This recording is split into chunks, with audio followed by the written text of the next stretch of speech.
Kilalanin ang ating mga alagad ng batas at mga lider ng lipunan na handang protektahan at gabayan ang ating sambayanan. Tagapamahala ng katahimikan, seguridad at matatakbuhan sa oras ng pangangailangan. Kasama ang ating magigiting na kapulisan ng Calabarzon at mga opisyales at lider ng ating komunidad sa programang Usapang Pulis at Komunidad sa Calabarzon.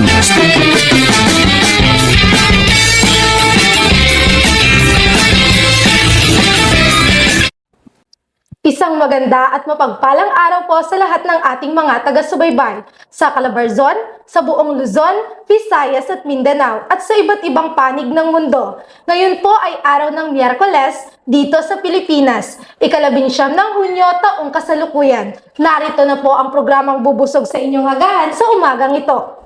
Ang talk show na patok sa talakayan at patok sa kaalaman na napapanahong impormasyon at isyu sa seguridad, katahimikan sa ating komunidad. Dito lamang sa programa ng Police Regional Office Calabarzon at Regional Police Community Affairs and Development Unit 4A. Usapang Pulis at Komunidad sa Calabarzon. Ako po ang inyong tagapag-ugnay, Patrolwoman Priscel Mayti Urbana. Samahan niyo po kami sa aming programang UPK Calabarzon o Usapang Pulis at Komunidad sa Calabarzon. Mapapanood sa aming mga social media accounts mula Lunes alas 9 ng umaga. Buksan lamang po ang aming mga social media accounts na naka-flash sa inyong screen. Ang FB page ng Police Regional Office 4A at FB page ng PKG Calabarzon New Account, YouTube channel RP Kadu Calabarzon, TikTok at Instagram accounts.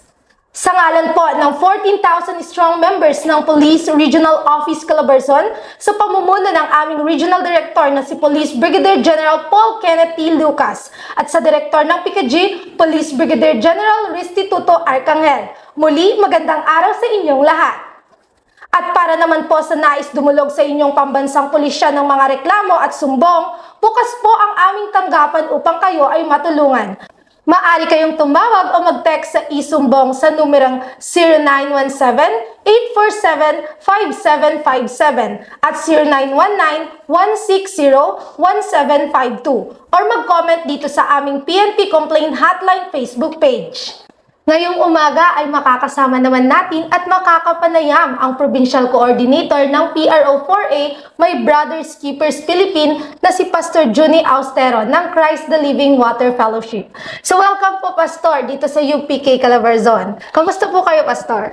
Salamat ma'am sa paanyaya, no? At ngayon po tayo po ay nasa maganda at patuloy na gawain dito sa ating PNP SWIM at ang ating mga kapastoran sa MBK ay patuloy din po na ang pagsuporta upang magampanan ng mga gawain natin at mga commitment natin para po sa buong organisasyon. Ayan, so lingid po sa kalaman ng marami na si Pastor Juni po ay isa sa pinakagwapong life coach po namin dito sa Squad Weekly Interactive Meeting or yung nabanggit niya po kanina na SWIM dito po sa aming office. So, kamustahin naman po natin ngayon, Pastor, ang mga kasamahan sa MBK PRO4A po? Ayun po, no, sa mga kapastoran natin dito, lalong-lalo na sa 4A, sila po ngayon ay nagpapatuloy base po doon sa instruction na ibinigay sa atin na every day before and after ng ating pong trabaho ng ating mga kapulisan, sila po ay nagkakandak ng ating PNP SWIM. Ayan, so tunay nga po na walang sawa po ang ating mga pastor po dito sa PRO4A na pumupunta po sa ating mga opisina para makapaghatid po ng mabuting balita. So ngayon naman pong araw na ito, Pastor, ay pag-usapan naman po natin ang mga programa ng ating mga PNP advocacy po and faith-based group na katuwang naman po natin sa pagpapanatili ng kaayusan, katahimikan ng ating komunidad at po, katuwang din po namin upang linisin ang mga hanay ng aming organisasyon sa pamamagitan po ng paglinis ng aming kalooban o moralidad. Ito po yung tinatawag naming internal cleansing program dito po sa aming organisasyon po, Pastor.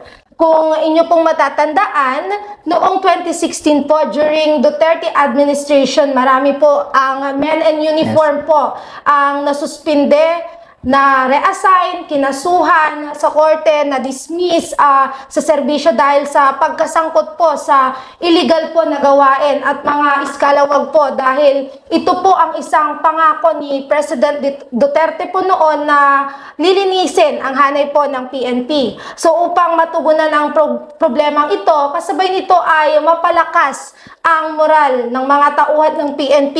Inulunsad ng PNP ang My Brothers Keepers program. Katuwang po dito ang mga faith-based group na katuwang ng PNP sa pagtataas ng aming moral at spiritual. So, pwede po bang ipaliwanag ngayon, Pastor, kung ano po o paano nagsimula ang My Brothers Keepers program po?